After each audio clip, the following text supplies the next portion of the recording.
ভালো নাই, আমি তো নিরাপত্তাহীনতার ভিতর ভুগতেছি। আপনারা আমি যে লাইভ দিছি সবাই দেখছেন। আমি যে কথা বলবো আমার কথাও আসতেছে না। এই যে আমি লাইভ দিছি যে আমারও মারতে চাইছিল, টাকা পয়সা নিয়ে যাইতেছে খুন কেটে। এই লাইভ দিছি বললে এখন ওরা পুলিশ তো যে সময় ধরতে ওরা তো থায় না, কিন্তু ওরা আমারে জব দেবে এইটা কইতেছে। ওরা এখনো বাসায় আছে।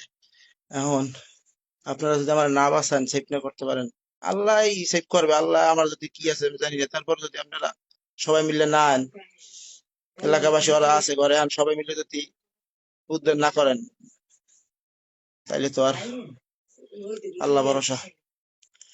সকলে আমার একটু সেভ করেন, আমি সেভ করেন। ওরা বলছে নাকি আমি লাইভ করছি এই জন্য এখন আমার জব দেবে। রান্দা বান্দা আছে, ওরা রাত্রে বলে ওর বাইক নিয়ে খুব শুনি। হ্যাঁ, বাইক নিয়ে ওই যে পুলিশ আইছিল রাত্রে, এগুলো কথা টথা কইছে এই যে না কিতে কইতে পারি না। এখন আমার ওরা মাটি হেলাইতে চায়, কয় যে আমি লাইভ করছি এই লোকে আমার জব দেবে। এখন আপনার এলাকাবাসী সবাই মিললে একটু ধরেন, ধরিয়া আমার সেভ করেন। আমি খুব নিরাপত্তাহীনতায় ভুগতে আছি।